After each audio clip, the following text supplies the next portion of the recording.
Welcome back. All right, so hockey's done early today, so why not have some fun? Every Saturday, I speculate. I wonder which fan base is going to hate me this week.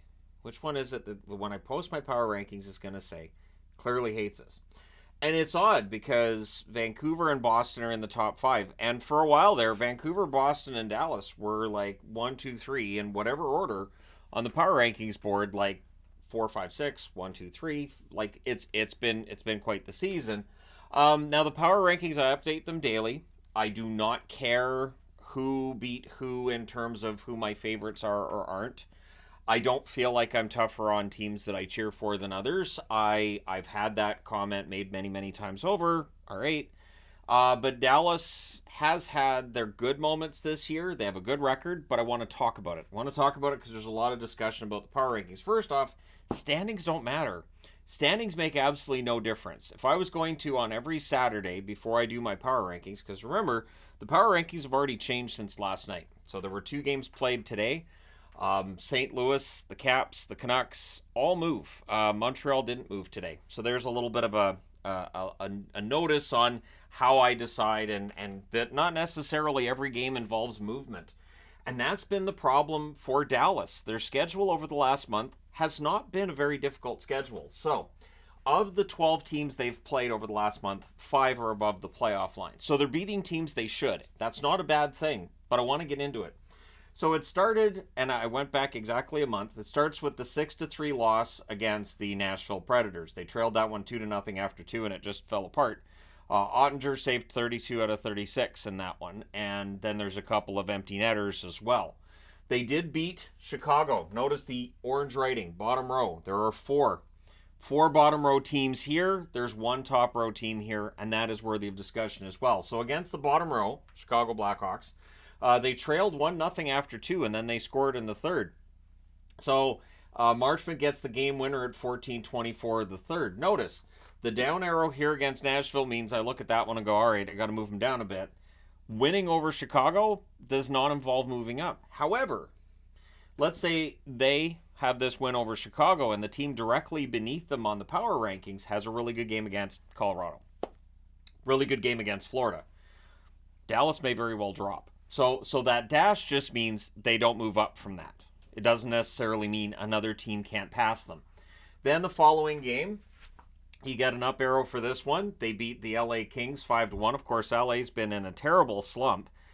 They may be coming out of it now, but they've been in a terrible slump. So Dallas catches them while they're on the downswing. No problem. They led 2-1, 2-0 after 1, 2-1 after 2. Dodonov had a goal and an assist in that game. And again, that's one where I'm like, yeah, I can move Dallas up. But the next game's one where they'd move down. They lost 5-1 against the Flyers, who are a playoff team. Despite all the speculation about all the sales at the deadline and everything, they are a playoff team. This is a game they trailed 2-1 after 2. They only had 15 shots. That was a rough game. Dallas just never had it going in that game at all.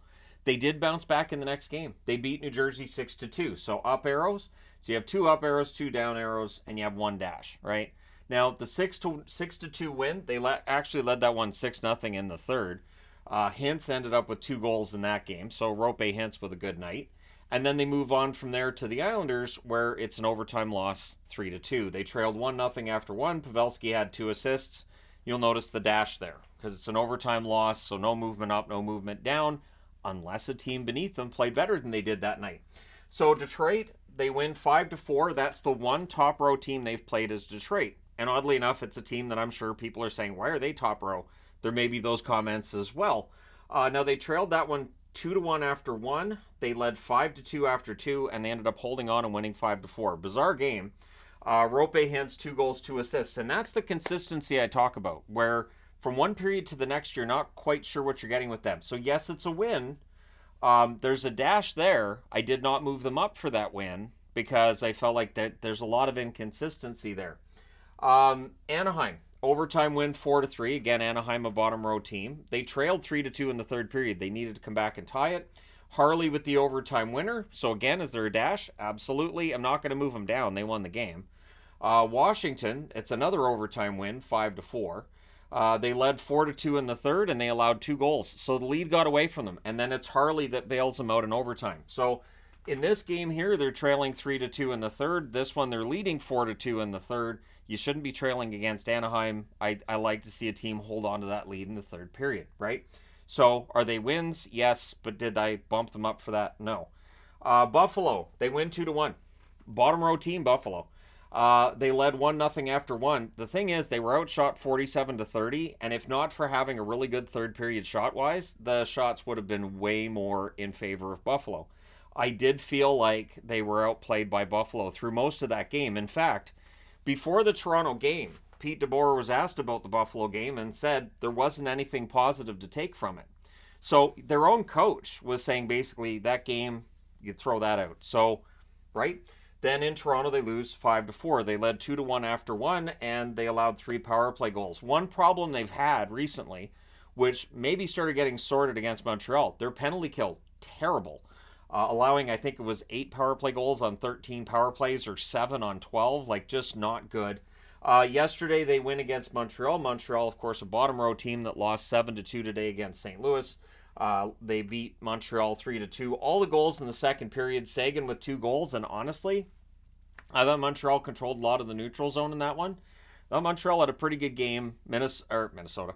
Dallas, I'm just going back almost 40 years to when they were the Minnesota North Stars. Anyways, Sagan had 2 goals in that, and I did feel like Dallas might have been fortunate to come out with 2 points there.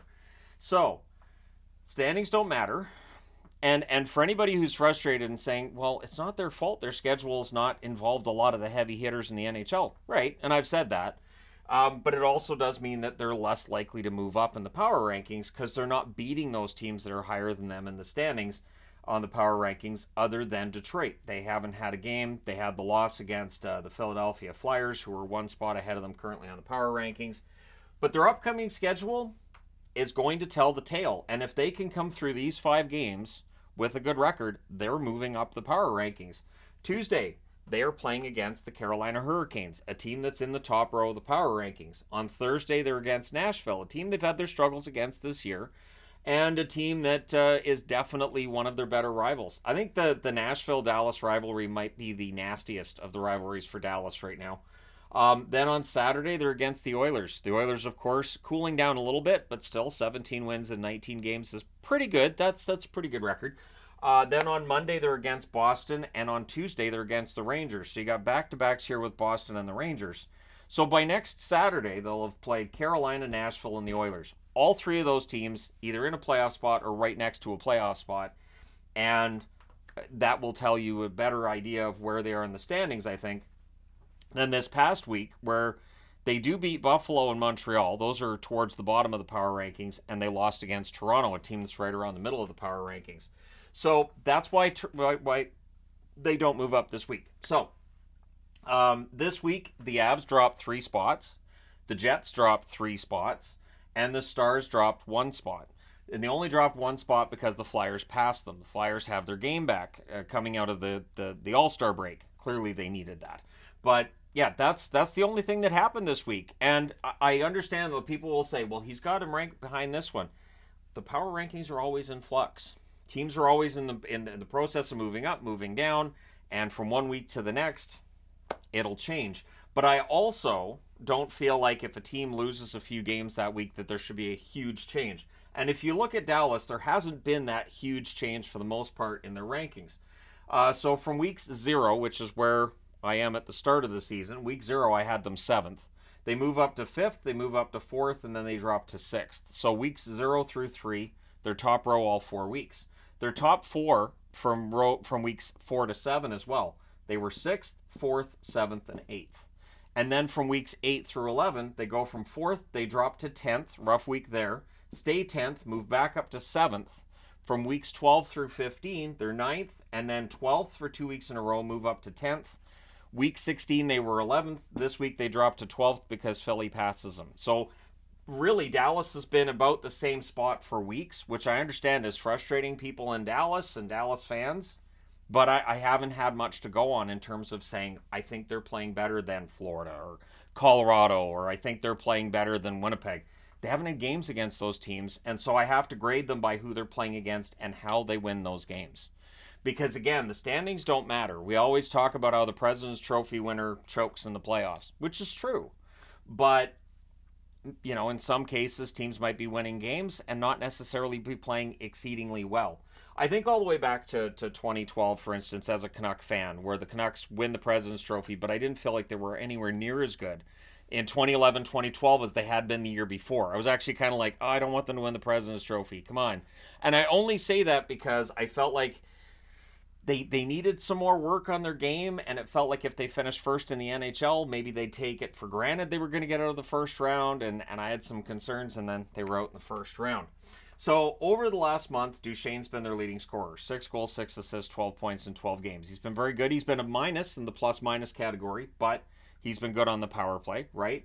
Hintz, 5 goals, 7 assists over those 12 games. Harley, 4 goals, 7 assists, 11 points over 12 games. Thomas Harley has been great. As you see, back-to-back overtime winners there. Robertson, just the 2 goals, 9 assists, 11 points in 12 games. And this is why I say Dallas can play better. You don't see Ben. You don't see Sagan. And Robertson only has the 2 goals. I know this team can play better than what they've been playing. Pavelski's goal scoring hasn't been as high either recently. So this is a team that can play better. Ottinger, 7-2 over the last month, 912 save percentage. Wedgwood, 1-1-1 with a 904 save percentage. Ottinger, you know the word, it's consistency. And I know I say it a lot, but like today, for instance, I watched St. Louis. Whether you have Binnington, whether you have Hofer, while St. Louis may be seen as a team that likely doesn't make the playoffs, their goaltending is pretty remarkably consistent from one game to the next. So, it's one of the reasons why I watch every team. It's one of the reasons why I'm in my room here watching every single game the NHL plays as much as I can. Minus, of course, the week I went on holiday and missed a grand total of 4 games. So, yeah, the Stars, to me, I think, are still in the right place. I understand people being upset and pointing at the standings, but that's why I can't just look at the standings, because otherwise, what's the point of power rankings? I could just say, here's the standings. Here you are. So I think the power rankings data has been pretty consistent with Dallas. And of course, as a fan of the Stars, I want to see them beat Carolina. I want to see them beat Edmonton. And I want to see them beat Nashville. Right? That's what I want to see. And then, Boston and the Rangers, the Boston game on Monday, that should be fun. I believe it's President's Day in the U.S. because there's a lot of matinee games that Monday. It should be fun. And I hope Boston and Dallas have a great little game between them. And I would love nothing more than to have Dallas in the top row with Boston, with Vancouver. If they win those games this week, they're very likely going to get there. So just saying, just throwing that out there. They have spent more time in the top row than they have in the middle row this year. 1, 2, 3, 4, 5, 6, 7. 1, 2, 3, 4, 5, 6, 7, 8, 9. Yep, 10. So they have spent more time in the top row. I do understand, as I said, that's why I wanted to make this video. Talk to all you fine people on the internet. I know this won't persuade people. It never does. These videos never persuade people. But I do like to look at the scores, look at the standing. And again, I do this on a nightly basis. Every day I update the power rankings. So I just look over this and I go, yeah, I think they're in the right spot. While understanding that if I was a viewer and I wasn't the one putting together the power rankings, I'd probably be shaking my fist too. But hey, that's the way it works. But thank you guys so much for all your support as always. My birthday yesterday was all hockey, so I did not celebrate my birthday yesterday. I'm not celebrating it today either. I'm not sure if I'm going to bother. I don't know. Wouldn't be the first time I haven't done anything for my birthday, so I honestly wouldn't be all that surprised if it's just kind of just another day that comes and goes. But thank you guys for all your support as always. Don't forget to hit like and subscribe in the event that you haven't done so already. And yeah, I just want to do this. I'm pretty sure I've done the Why Do I Hate Dallas type video before, so yeah, why not do it again? Thank you guys, though, for your support along the way. I will talk to you again soon.